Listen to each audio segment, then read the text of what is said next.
Friends, welcome to our channel. ஒரு கதை சொல்லட்டுமா ஃப்ரெண்ட்ஸ்?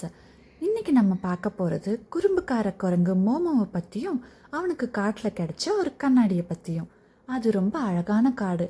அந்த காட்டில் விலங்குகள், பறவைகள் எல்லாம் ரொம்ப மகிழ்ச்சியாக வாழ்ந்து வந்தன. மான், முயல், யானை போன்ற விலங்குகள் எல்லாம் ரொம்ப நண்பர்களாக, ரொம்ப ஃப்ரெண்ட்லியாக பழகிட்டு வந்தாங்க. அவங்களோட நிம்மதியெல்லாம் கெடுக்கும் வகையில் அந்த காட்டில் ஒருத்தன் இருந்தான். அவன் பேர் தான் மோமோ. அவன் ஒரு குரங்கு. அவன் ரொம்ப வாலு. அவன் இங்கேயும் அங்கேயும் தாவிக்கிட்டு எல்லாருக்கும் தொந்தரவு கொடுத்துக்கிட்டு ரொம்ப சேட்டை பண்ணிகிட்டு இருந்தான். அவன் ஒரு நாள் என்ன பண்ணான் தெரியுமா? அங்கேருந்து ஒரு முயலோட காதை பிடிச்சி அழுத்தி திருகிட்டான். அந்த முயல் அதை எதிர்பார்க்கவே இல்லை. அதுக்கு ரொம்ப வலி எடுத்துடுச்சு. வலியால் கத்தியும் அந்த முயலை விடலை. பின்னாடி அந்த முயல் ரொம்ப வலி தாங்காமல் அழுதுச்சு. அப்போ கூட அந்த குறும்புக்கார மோமோ அதுக்கிட்ட ஒரு சாரி கூட கேட்காம அதை பார்த்து சிரிச்சிட்டு இருந்தான். அவன் ரொம்ப பேட் பாய். இன்னொரு நாள் என்ன பண்ணால், பறவைகள் எல்லாம் ரொம்ப தொந்தரவு கொடுக்க ஆரம்பித்தான். கிளைகள் மேலே இருந்த பறவைகள் எல்லாம் விரட்டி அடித்தான். அதுங்களோட கூட்டில் இருந்த முட்டைகளெல்லாம் வேற ஒரு கூட்டுக்கு மாற்றுவான். அப்படி இல்லைன்னா அந்த முட்டைகளை போட்டு உடச்சிடுவான். இந்த மாதிரி அவன் ஏதாவது ஒரு சேட்டை செஞ்சுக்கிட்டே இருப்பான். ஒரு மரத்துலேயும் பழங்களை விட மாட்டான். மரத்துக்கு மரம் தாவி எல்லா பழங்களையும் பிச்சு கீழே போட்டு யாருக்கும் கிடைக்காதபடிக்கு அந்த பழங்களெல்லாம் வேஸ்ட் பண்ணிட்டு இருந்தான். இதெல்லாம் பார்த்து ரொம்ப சேடான முயல், பறவை, மான் எல்லாம் ரொம்ப சோகமாக பேசிகிட்டு இருந்தாங்க. ஒரு நாள் மனிதர்கள் நிறைய பேர் அந்த காட்டுக்குள்ளே கேம்ப் ஃபயர் பண்ணுறதுக்காக வந்திருந்தாங்க. அவங்கெல்லாம் ஜாலியாக என்ஜாய் பண்ணாங்க. என்ஜாய் பண்ணிவிட்டு கிளம்பி போகிறப்போ அவங்க வச்சுருந்த ஒரு அழகான கண்ணாடியை காட்டிலேயே மறந்து விட்டுட்டு போயிட்டாங்க. அந்த கண்ணாடி மேலே சூரிய வெளிச்சம் பட்டு அந்த கண்ணாடி ஜொலிக்க ஆரம்பிச்சிச்சு. இதை தூரத்தில் இருந்த நம்ம மோமோ பார்த்தான். மோமோக்கு ஒரே ஆச்சரியம். என்ன பொருளாக இருக்கும்? அது இப்படி மின்னுதே.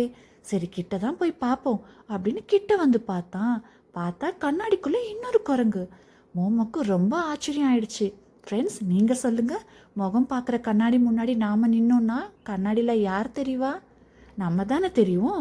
ஆனால் மோமோக்கு கண்ணாடி புதுசுங்கிறதுனால அதை பற்றி மோமோக்கு தெரியாது. அவன் நினச்சிக்கிட்டான் கண்ணாடியில் இருக்கிற உருவம் வேற யாரோ ஒரு குரங்குன்ட்டு. அதை எப்பயும் போல் தன் குறும்புத்தனத்தால் அதை கட்டுப்படுத்த நினச்சான்.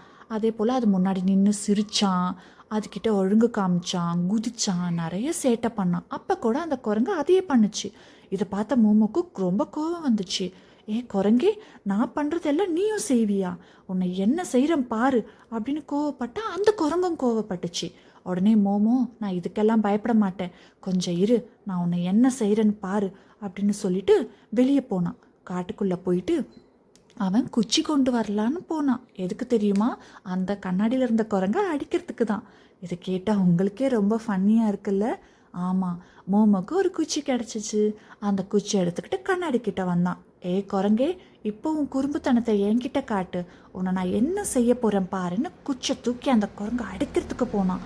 பார்த்தா அந்த குரங்கும் இவனை போலவே அடிக்க வந்துச்சு. இதை பார்த்த மோமோக்கு ரொம்ப பயம் ஆயிடுச்சு. அச்சிச்சோ, இந்த குரங்கு நம்மளே அடிச்சிடும் போல இருக்கே அப்படின்னு காட்டில் இங்கேயும் அங்கேயும் ஓடுனான். மரத்துக்கு மரம் தாவி குதிச்சான்.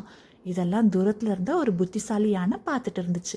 அந்த யானை மோமோ கிட்ட என்ன நடந்துச்சுன்னு கேட்டப்ப மோமோ விவரிச்சான். இதெல்லாம் கேட்கும்போது யானைக்கு ஓரளவுக்கு புரிஞ்சிச்சு.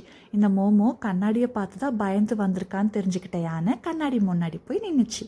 அந்த யானை கண்ணாடி முன்னாடி நிற்கும்போது யானையோட உருவம் கண்ணாடியில் தெரிஞ்சிச்சு. அப்போ அது மோமோக்கு சொல்லிச்சு, மோமோ, நீ பார்த்து பயந்தது வேற யாரும் இல்லை, உன்னைதான். நீ தான் கண்ணாடி முன்னாடி நிற்கும்போது தெரிஞ்சிருக்க. இதே போல தான் நீயும் மற்ற விலங்குகளுக்கு இந்த மாதிரி பாதிப்பு ஏற்படுத்தக்கூடாது. நீ செய்யறத தான் மற்ற விலங்குகளும் உனக்கு செய்யும். அதனால எல்லார்கிட்டையும் அன்பாக நடந்துக்கோ மோமோன்னு எலிஃபென்ட் சொல்லிச்சு. அதை கேட்ட மோமோவும் மனசு திருந்தி முயல்கிட்ட போய் சாரி சொன்னான்.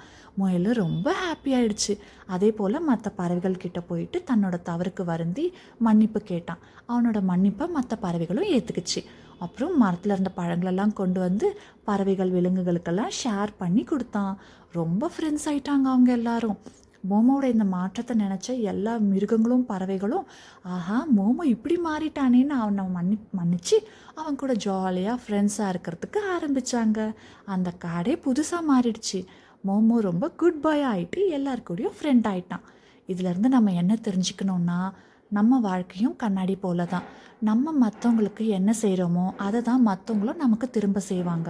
மற்றவங்க நம்மக்கிட்ட குட்டாக இருக்கணும்னு நினச்சா நாமும் மற்றவங்களுக்கு குட்டாக தான் இருக்கணும். சரியா ஃப்ரெண்ட்ஸ்? உங்களுக்கு இந்த கதை பிடிச்சிருந்துச்சுன்னா ஒரு கதை சொல்லட்டுமா ஃப்ரெண்ட்ஸ் சேனலில் சப்ஸ்கிரைப் பண்ணுங்கள். இந்த வீடியோ உங்களுக்கு பிடிச்சிருந்ததுன்னா லைக் பண்ணுங்கள், உங்கள் எல்லா ஃப்ரெண்ட்ஸ்க்கும் ஷேர் பண்ணுங்கள். நான் இதே போல் நிறைய மாரல் ஸ்டோரிஸை ஃபன்னியாக உங்களுக்காக கொண்டு வரேன். Bye bye friends, take care.